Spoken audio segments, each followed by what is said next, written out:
One of the big selling points of the FX Dreamline rifle is that it is a modular rifle, so today I want to try my hand at converting my classic version to the Lite version. If it works, it will be further proof that airguns are amazing.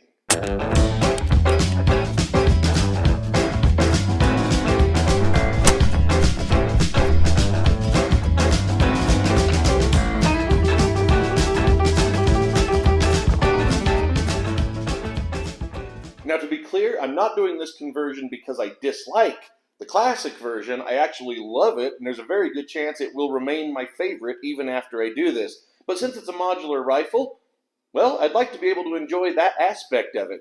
Now, to tell you the truth, it was pretty hard to track down the parts. So maybe one bit of constructive criticism I would offer FX is to maybe get with their dealers and just make it a little more known how to get a hold of them. But I have an advantage of living not too far from a great store. I've talked about it before, Utah Airguns. I stopped by there just a couple of days before recording this, and lo and behold, though it was not on the website, they had the kit, the exact kit that I needed. It says right on it, FX Genuine Parts Conversion Kit from Pup, Classic, or Tact to Lite.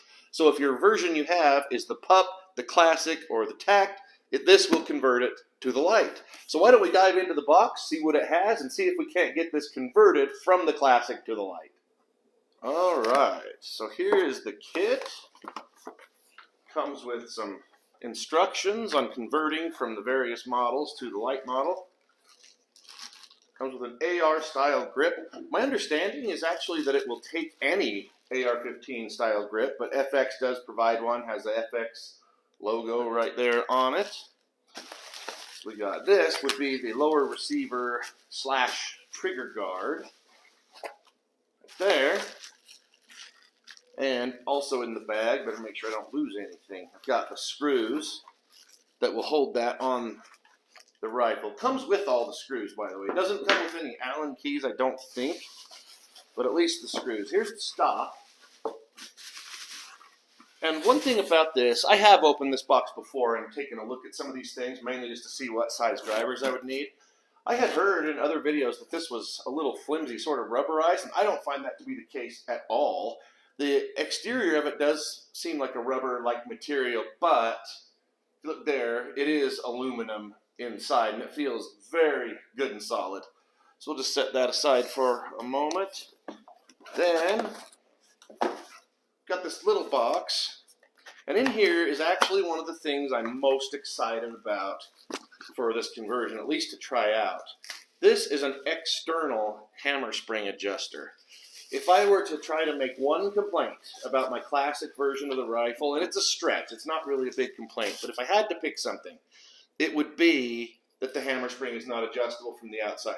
It is adjustable. I have done some tuning on it and adjusted it, but you have to take the stock off and use an Allen key. Whereas with this, I just put this in here like that, and that pushes against the hammer spring. We're just going to remove the old adjuster little screw nut type thing completely, and then this will push against the spring. Right there it's on minimum, and they're not big movements, but if I turn it, you might be able to see that it extends and pushes it out farther and farther, which means it's pushing harder on that spring until it reaches the maximum point. So I can just do that with the click of a dial now, instead of pulling the whole stock off and having to use tools. So that is something I'm very excited for. Here's the new safety that you'll see in a moment. We'll keep that close by. And this is a trigger.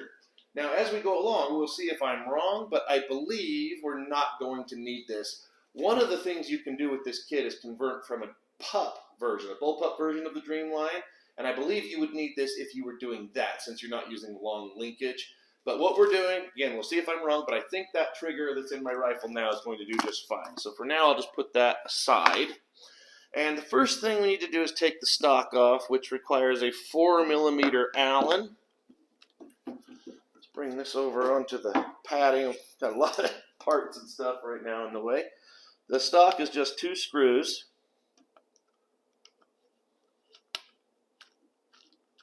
Let's get those both loosened up.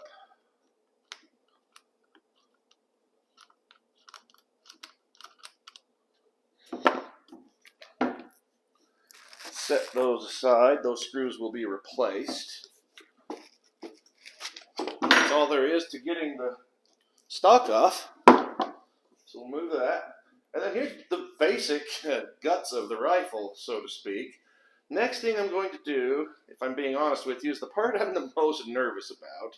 And that is to remove the safety, the original safety. Because on a standard rifle, the safety's up here in this position like that. We're going to take that off and put on a smaller, sort of like an AR-15 style safety. Now this original safety, it just sort of wiggles out of that brass rod. There we go. And then the rod needs to push out that way. And this is the reason that I'm nervous about this part. There's a little ball bearing in there sitting on a spring. And I'm trying, yep, I knocked it off. Let me put this out of the way. And okay, there's the ball bearing. Oop, I dropped it right there.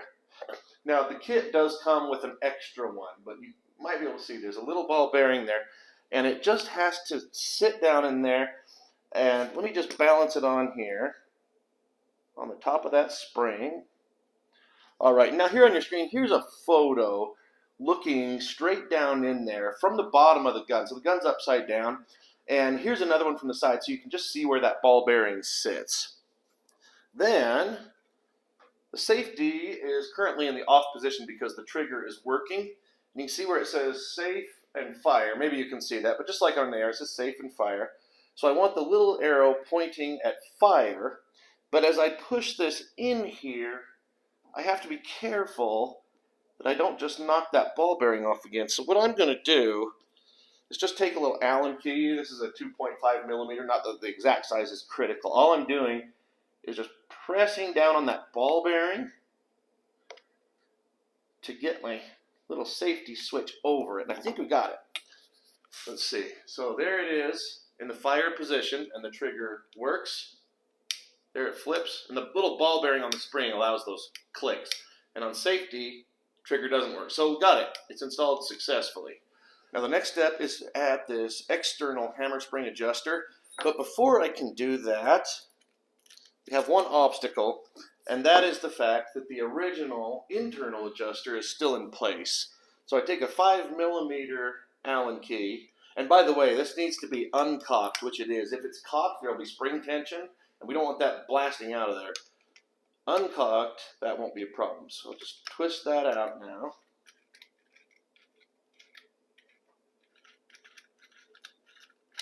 There it goes. Make sure you don't pull the spring out. And then should be able to just place that external adjuster there. And I believe that takes a 3 millimeter. Let me check. Yeah, let's get that lined up, as well as the other one.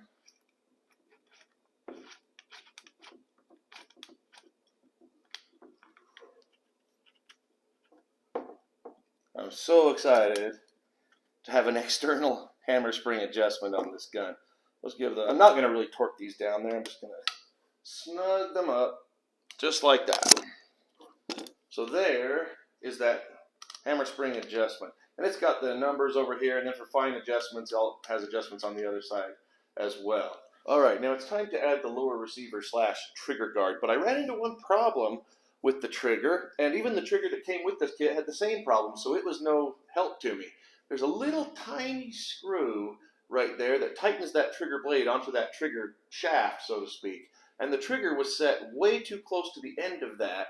So what happened was, as I tried to place this on there, it would hit the trigger and just teeter-totter on it. So I had to back that screw out, and then I actually don't have a driver that fit it perfectly. It wasn't quite right, so it's not completely tightened on. I'll have to go get a small enough driver. I think it's about 1 millimeter, and my smallest is 1.5. Now to get this on here, and I will just tighten that up later once I find a small driver, of course. This is going to mount right into the same 2 screw holes that the original stock was on, and here are where those screws go. They're a little awkward to get through there, so what I'm going to do is see if I can just keep it on the end of the 4 millimeter driver. get it started like that. And we'll drop it down into place. If I can see, there it is.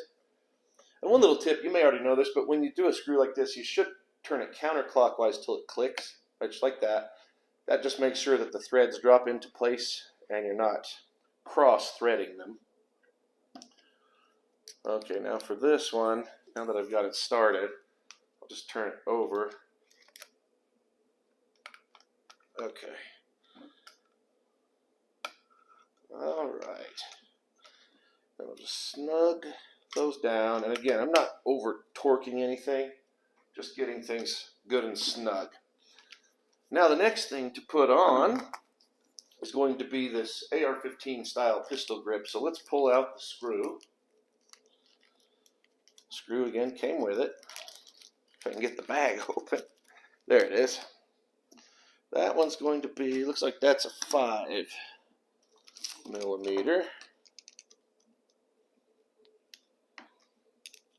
Yeah, 5 fits that one. Just trying to get it up through there. And that's just going to go right on here, just like an AR-15, if you're familiar with those. And let's see if we can get that screwed to start.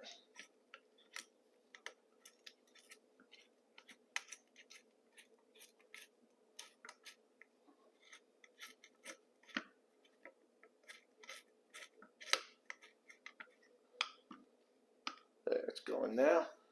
Just get that good and snug. Yeah, that feels good.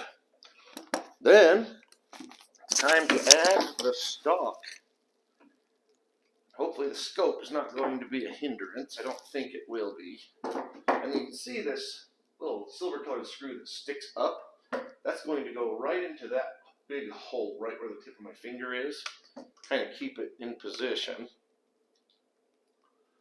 And then it just has this knob up here on top of the stock to tighten it down. Make sure we're lined up. There we go. A little awkward with the scope there. Reach in there and get a better grip. Alright, so now the stock is installed.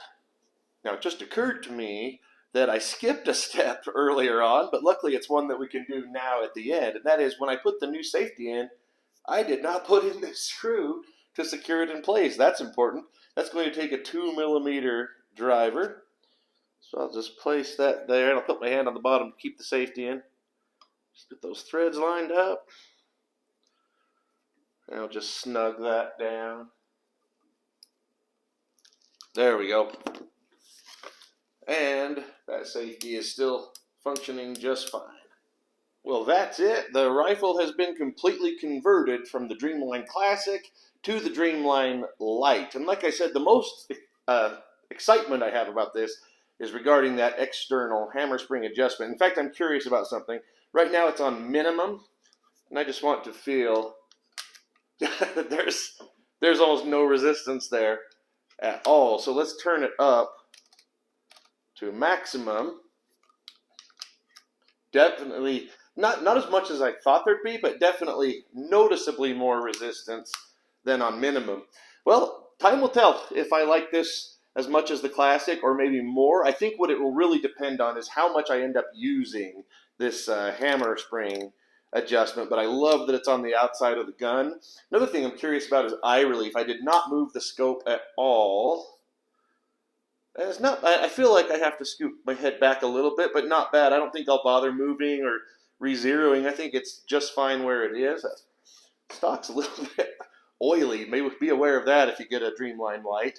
But yeah, this will be a lot of fun. I fully intend to do videos with both this Lite version and the Classic version. So make sure you do hit that subscribe button down below. And I really appreciate it if you click the like button. That does help the channel grow as well. And if you look at the description, you'll see where to find me on social media. And I now even have some products available over at my Guns of the West store pertaining to air guns. Thank you so much for taking this look with me at the Dreamline conversion to the Dreamline Lite. Thanks for watching.